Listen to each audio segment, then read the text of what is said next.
What's going on, everybody? Thank you all for joining me today. If you can see and hear me clearly, please drop a one in the live chat and then we can get today's stream started. And as I'm waiting for the ones to enter the live chat, please, if you haven't already, hit the like button because that's the most important thing you can do for me on this channel. What it does, that helps to make sure that those who are subscribed to the channel will indeed get their notifications, and it also helps to push this video through the YouTube algorithm as well. Secondly, if you're new to the channel, or maybe you've been ghost watching this channel for quite some time now, please do me a favor and yourself a favor by hitting the subscribe button as well as the bell notification next to the subscribe button so you can be notified whenever I release a new video. And lastly, please make sure you share this video out on your social media platforms to your family and friends to inform them on this news and information. And yes, that does help to give me a slight boost in the YouTube algorithm as well. And with the introduction out of the way, let's get into today's news live edition. Let's get into today's news live edition. What I want to do today is that I want to take a moment to head over to, I believe it was Philadelphia, if I'm not mistaken. I believe it was Philadelphia, where Kamala Harris recently attended, and I always get the acronym wrong. I believe it is the NABJ conference, the National Association of Black Journalists conference. Now, this was the conference that she originally skipped out on in Chicago because Donald Trump was going to be there in person, and we all know how that went. And she clearly did not want to attend that conference in person in Chicago with Donald Trump because I guess she felt that the environment wasn't going to be as controlled as it was during the ABC debate, which we all saw was a 3-on-1 debacle. So she skipped out on that, but she did show up to the NABJ conference in Philadelphia. And she spoke on a lot of things, a lot of stuff that we've heard before, because all she does is repeat the same script over and over and over again. And Fox News actually did a very good job of showing this to be true. I want to just play this clip for you right now before we get into the meat of what I wanted to talk about on today's news. But just look at this clip very quickly of just how Kamala Harris just goes with the same script no matter who she's talking to and when she's discussing anything at all whatsoever. Let's get into this. So I was raised as a middle-class kid. I grew up a middle-class kid. I grew up a middle-class kid. I believe in the ambition, the aspirations, the dreams of the American people. You know, we have ambitions and aspirations and dreams. The ambition, the aspiration, the dream. I started my career as a prosecutor. I was a career prosecutor for most of my career. Having a background as a prosecutor. I intend to create an opportunity economy. Developing and creating an opportunity economy. What I imagine and believe and call an opportunity economy. So, as you can see, and Tuesday was when the NABJ conference was. It's just the same script. She's saying the same stuff. We can sit here and unpack that 45-minute interview, but it kind of would just be really a waste of time because in that interview, they did ask a very interesting question for once to Kamala Harris. She finally got a very interesting question concerning how she can and or will sway over young Black men who are leaning towards Trump or who are voting for Trump. I thought that that was a very interesting question, and that was a moment in which Kamala Harris could have possibly shined had she answered that question correctly. But of course, we all know that she didn't. She fumbled it and failed miserably as usual. And I want to get into that right now. I want to pull that specific question up and let's focus in on that. So let's get into this. Madam Vice President, Black men, as you know, are a closely watched voting bloc. You've hosted Black men at your residence. Yep. You have engaged Black men and centered them in your economic opportunity tour. But polling shows that some Black men, particularly young Black men, are considering voting for Donald Trump, and they see him as better for the economy. What is your message to young Black male voters who feel left out of this economy, and how can your economic policies materially change their lives? How can your economic policies materially change their lives? That's the question that is posed to Kamala Harris as it pertains to young Black men who are voting for Donald Trump? How do your economic policies materially change their lives? Let's get into her answer. So I appreciate the spirit of the question, but I'll tell you, I've often been asked this question in a way that I've had to respond by first saying that I think it's very important to not operate from the assumption that Black men are in anybody's pocket. Black men are like any other voting group. You got to earn their vote. So I'm working to earn the vote, not assuming I'm going to have it because I am Black, but because the policies and the perspectives I have understands what we must do to recognize the needs of all communities. And I intend to be a president for all people. Let's stop right there. Please, let's stop right there. You are asked a question about how your economy will what did they say again? They will see a material benefit. You are asked a direct question concerning how Black male Trump supporters will receive a material benefit out of the Kamala Harris economy. And her response was, I'm the president for all people. I'm the president for everybody. That was her initial response. And that's fine because Donald Trump is the president for everybody too. He's a president for all people as well. But the difference is Donald Trump isn't the one who suddenly turned Black and then she suddenly turned Black. Donald Trump isn't the one who suddenly turned Black. And now I'm supposed to vote for him on the basis that he's Black and we need the first Black this and the first Black that. And if I don't vote for him, that means I'm a white adjacent incel, right? As Joy Reid described brothers like me, right? Who are voting for Trump. You are a white adjacent incel if you're going to vote for Donald Trump. But once again, he didn't suddenly turn Black. And now I have to vote for him on the basis of that. So that's where I take issue with her now saying, I'm the president for all people when asked about Black men who are voting for Trump. That's cool. You can be the president for all people. That's great. But stop talking to me about all this Blackness. I don't want to hear anything about it. And I don't want to hear her surrogates and these pundits like Roland Martin and Angela Rye and Charlemagne continuously beating this drum about Black this and Black that when she already told you she's the president for all people. All right. So let's carry on. Let's move forward. Specifically as it relates to what we need to do, to your point around economic opportunity.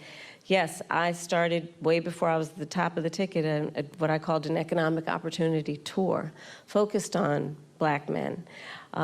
Understanding that, for example, we have so many entrepreneurs in the community who do not have access to capital, but they've got great ideas, an incredible work ethic, the ambition, the aspiration, the dream, but don't have the relationships necessarily. So my work has included, as vice president, getting billions more dollars into community banks, including working with the big banks to do that. First off, I want you to pay attention. Well, before I say that, I don't know what community banks are. I don't know what she's talking about. Are community banks something that's, race specific? Community banks only exist in Black neighborhoods? Because once again, you were asked a very direct question concerning, young Black male Trump supporters and how you can sway them over. You already told us from the jump that you're the president for all Americans, which is fine because so is Donald Trump. But then once again, I don't want to hear anything about the blackity black talk coming from you on your surrogates. That's number one. But number two, what are community banks? I don't know what that is. I don't know if that's something that's very specific. I'm pretty sure community banks is something that exists in all neighborhoods. So once again, I don't appreciate the deception of her bringing something like, I've invested so much money in community banks when you're talking to the National Association of Black Journalists and apparently talking to and about Black men. But then you're conflating community banks, which is something that exists in all communities across the country, as if it's something that's race specific when it isn't. You're being deceitful.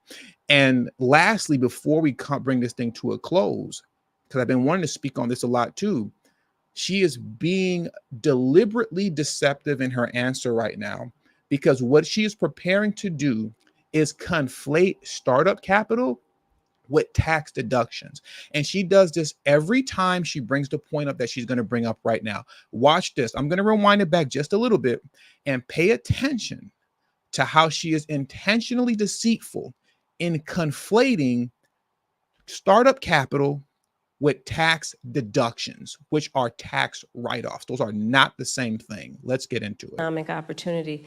Yes, I started specifically as it relates to what we need to do, to your point around economic opportunity. Yes, I started way before I was at the top of the ticket, what I called an economic opportunity tour, focused on Black men. Understanding that, for example, we have so many entrepreneurs in the community who do not have access to capital, but they've got great ideas, an incredible work ethic, the ambition, the aspiration, the dream, but don't have the relationships necessarily. So my work has included, as vice president, getting billions more dollars into community banks, including working with the big banks to do that, so that we can increase access to capital for our small businesses, for our startups. Part of my plan under my economic opportunity plan going forward is that right now, startup entrepreneurs, small businesses only get a tax deduction of $5,000. Nobody can start a small business with $5,000.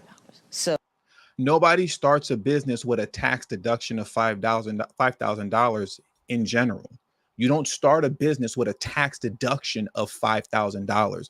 You can start a business with $5,000 in startup capital, but not a tax deduction of $5,000. But let her carry on. So I'm expanding that to $50,000. Entrepreneurs, small businesses only get a tax deduction of $5,000. Nobody can start a small business with $5,000. So I'm expanding that to $50,000. Understanding, again, that when people have the opportunity to have the resources to get started, they're going to put the good ideas, they're going to put the hard work into it. The deception behind what she just said is wild. Conflating startup capital with tax deductions is so wildly deceptive, it's not even funny. She's saying right now tax deductions are $5,000. And you can't start a business with $5,000, but tax deductions is not a startup. It's not startup capital. But what I'm going to do is increase the tax deductions to $50,000. But that's not a $50,000 grant. She's not giving you $50,000 in startup capital, and it's not a $50,000 grant. It's a $50,000 tax deduction, meaning that that's $50,000 that you already paid into your business as it pertains to operation costs, and now you're writing it off. This woman is a liar. Woosai. This woman is a liar, and she's a deceiver. She is not someone that anybody should put any faith in or anyone should believe at all whatsoever. And I'll say this much in closing as we get ready to shut this down. You tell me, as it pertains to those of you who are watching right now, and specifically Black men, because I guess that's who she's supposed to be addressing, what would benefit you more at this moment in time? And heck, even within the next 4 years, a tax deduction of $50,000, right? On, I guess, whatever business that you may or may not be starting, I guess, right? But she's conflating it as startup capital, a tax deduction of $50,000, or no tax on overtime, which is what Donald Trump is proposing. No tax on tips, no tax on overtime, versus this $50,000 deduction that will not benefit you at all whatsoever, because you most likely will not be starting any type of business anytime soon within the next 50 years in which your operation cost is going to be $50,000 and that you'll be able to write that off. I will leave you with that question in closing. the mythical $50,000 tax deduction that she's pretending is startup capital, or no tax on tips, no tax on overtime? I think the answer to that question is no tax on tips, no tax on overtime. How many of you would benefit on no tax on overtime? And I'll leave it at that. So I want to thank you all for joining me today, and thank all of you who have supported the channel today. Thank you. You all know I can't read names for no reason. I don't know why. Oh, Lord have mercy. Regine Jolly. I know I said that wrong. I sound so retarded. Thank you for the super sticker. I appreciate you. Thank you very much. Shadana Ware. I know I mispronounced your name too. I'm so sorry. Shadana Ware said, first time watching a live. I watch all your streams after. I watch and listen while I'm at work. Keep up the great work. I hear you. I appreciate you. Thank you. Thank you. Thank you so much for the support. Shout out to my man, Presidential Mike. I don't want to hear first Black anything if you ain't going to do anything that directly benefits Black people. Just leave identity completely out of it. Thank you very much. I 100% agree. Just leave identity out of it. Just leave identity out of it. You don't even got to go there. You don't even have to go there. And thank you very much, Jet Black, for coming through. Said Kamala turned our Freedmen's Bank into a POC bank. Yes, she did. Yes, she did. That is 100% fact. Thank you all for joining me today. Thank you all for support. Please hit the like button on your way out. Subscribe to the channel if you're new to the channel. And also, this video will redirect you to the next upcoming live stream that will be happening at 1 p.m. Pacific Standard Time. But most likely, I will go live with that one before then as well. Thank you all for your time. Stick around. Allow yourself to be redirected. And I will see you all in the next video. Peace and have a great afternoon.